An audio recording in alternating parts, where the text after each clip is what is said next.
یہی 27ویں شب تھی، یہی رجب کا مہینہ تھا۔ میرے آقا حضرت ام ہانی رضی اللہ تعالیٰ عنہ کے گھر آرام کر رہے ہیں کہ جبریل امین جو فرشتوں کے سردار ہیں نبی پاک کے دربار میں آتے ہیں۔ آرام سے جگاؤں کیسے؟ رب کا حکم ہے کہ محبوب کو بلایا جائے، مگر محبوب آرام کر رہے ہیں۔ یہ وہی آرام ہے، نہ جگانے پر صدیق اکبر نے نماز قضا کر دی تھی، نہ جگانے پر سیدنا صدیق اکبر نے سانپ کا ڈس جو ہے وہ برداشت کر لیا تھا، جگایا نہیں۔ اور مولا علی نے دیکھا کہ عصر کی نماز جاتی ہے تو چلی جائے، آقا کے آرام میں خلل نہ آئے، اب جبریل امین کو جگانا ہے۔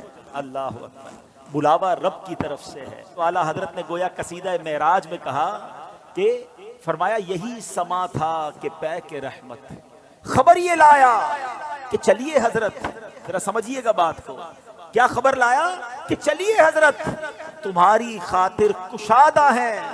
کیا کشادہ ہیں؟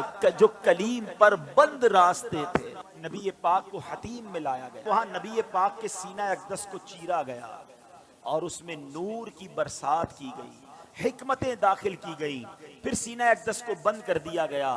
آج لوگ کہتے ہیں سائنس نے بڑی ترقی کر لی ہے، اوپن ہارٹ سرجری ہوتی ہے۔ سنو، 1450 سال پہلے ایک بار نہیں، نبی پاک کی 4 بار اوپن ہارٹ سرجری ہوئی، مگر یہ کیسی سرجری تھی؟ نہ کوئی تکلیف ہے، آقا دیکھ رہے ہیں کہ دل کو باہر نکالا گیا ہے اور نبی پاک کے سامنے نور ڈالا جا رہا ہے۔ اللہ اکبر، یہ بھی نبی پاک کا معجزہ ہے۔ اور پھر وہ سفر شروع ہوتا ہے۔ اب نبی پاک مکہ پاک سے بیت المقدس جاتے ہیں۔ سبحان اللہ، بیت المقدس کا سفر یہ براق پر کیا جاتا ہے۔ نبی پاک علیہ الصلوۃ والسلام اب پہنچتے ہیں اس جگہ پر جسے ہم بیت المقدس کہتے ہیں۔ بیت المقدس ویسے بھی دیکھنے کی بڑی تمنا ہے، لیکن جب سے یہ پڑھا ہے اور جب پڑھتے ہیں ایک دل میں عجب تمنا جاگ اٹھتی ہے۔ ذرا سوچو تو صحیح کہ کائنات میں ایسی نماز نہ اس سے پہلے ہوئی نہ اس کے بعد ہوگی، جب اس کائنات کے سب سے بہترین افراد یعنی انبیاء کرام کم و بیش 1,24,000 آل ٹوگیدر ونس ٹائم، ایک ہی وقت میں وہ بیت المقدس میں موجود ہیں، صفے تیار ہیں، مؤذن فرشتے ہیں، اقامت دینے والے جبریل امین ہیں۔ اور اب جبریل امین نے عرض کیا حضور اب آپ امامت فرمائیے۔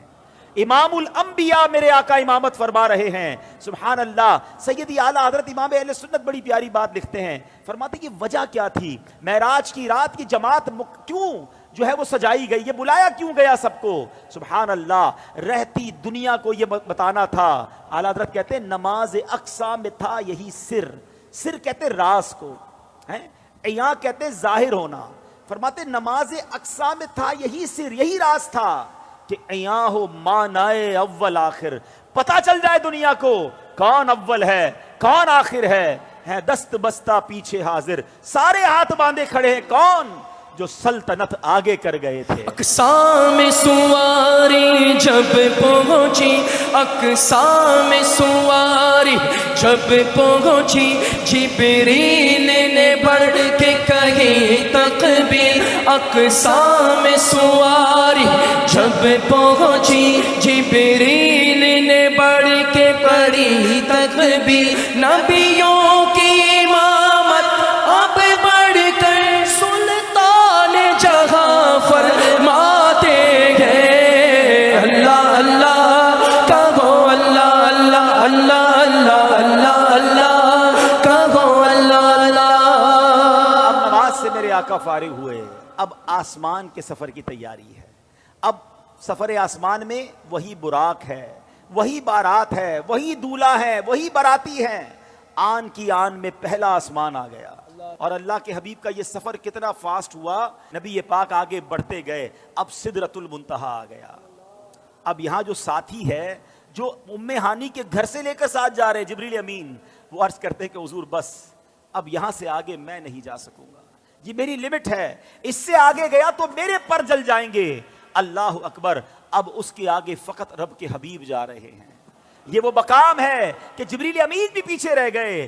اللہ اکبر، اب جناب نبی پاک علیہ الصلوۃ والسلام جب آگے جاتے ہیں، جبریل ٹھہر کر سدرا پر بولے جو بڑے ہم ایک قدم، جل جائیں گے سارے بالوں پر، اب ہم تو یہیں رہ جاتے ہیں۔ جبریل ٹھہر کر سدرا پر بھولے جو بڑے ہم ایک قدم جل جائیں گے سارے بالوں پر، اب ہم تو یہی رہ جاتے ہیں، اللہ اللہ کہو، اللہ اللہ اللہ اللہ اللہ اللہ کہو، اللہ اللہ۔ نبی پاک کا جو اگلا سفر ہے نا، اس کے بارے میں کوئی کچھ نہیں بتا سکتا کہ وہاں کیا ہوا، کتنی دیر دیدار ہوا، اللہ نے اپنے حبیب کو کیا دیا، حبیب پاک نے کیا لیا۔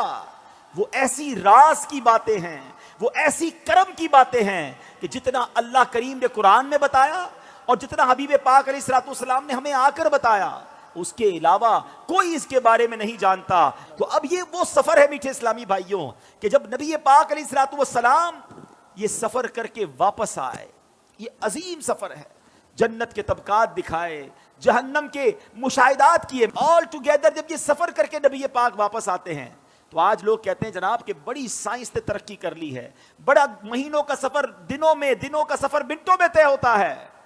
لیکن میرے آقا کے اس سفر میں جس میں ہزاروں سال کا یہ ٹریول ہے، علماء کہتے ہیں اگر اس کو لاجیکلی کیلکولیٹ کریں نا تو یہ کئی ہزار سالوں کا سفر بنتا ہے۔ مگر نبی پاک جب واپس آئے تو جو دروازہ کھولتے وقت کنڈی ہل رہی تھی وہ اب بھی ہل رہی ہے، جو بستر چھوڑ کے میرے آقا گئے وہ بستر اب بھی گرم ہے۔ آقا نے وضو کیا تھا، ہم وضو کرتے زمین پر پانی بہتا ہے، راوی لکھتے نبی پاک آئے وہ پانی ابھی بھی بہ رہا تھا۔ تو ہو سکتا ہے آج کا یہ ماڈرن دور کوئی ماڈرن نوجوان آ کر کہے، سائنسدان آ کر کہے کہ جناب اب تو سائنس نے اتنی ترقی کر لی، تمہارے نبی تو اونٹوں اور گھوڑوں پر سفر کرتے تھے، آج ہم جناب چاند پر پہنچ گئے، مریخ پر پہنچ گئے، بڑا راکٹوں کا زمانہ آ گیا ہے، سپر سونک ایئر کرافٹ بن رہے ہیں، آواز کی رفتار سے زیادہ تیز طیارے بن گئے۔ بتاؤ کیا اسلام میں تمہارے نبی کے پاس کوئی ایسا معجزہ ہے جو آج کی سائنس کو جواب دے سکے؟ اللہ اکبر، سنو تو صحیح، ہزاروں سال کا سفر کر کے میرے آقا آتے ہیں اور کنڈی ابھی ہل رہی ہے۔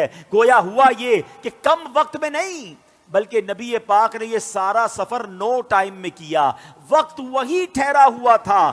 ماجرا یہ ہے، اب عشق والا جواب سن لو، دراصل بات یہ ہے کہ میرے آقا تو سارے جہان کی جان ہے نا، ہے جب جان چلی گئی تو جہان رک گیا تھا، آقا واپس آئے جہان نے پھر چلنا شروع کر دیا۔ اعلیٰ حضرت کہتے ہیں نا، وہ جو نہ تھے تو کچھ نہ تھا، وہ جو نہ ہو تو کچھ نہ ہو، جان ہے وہ جہان کی، جان ہے تو جہان ہے۔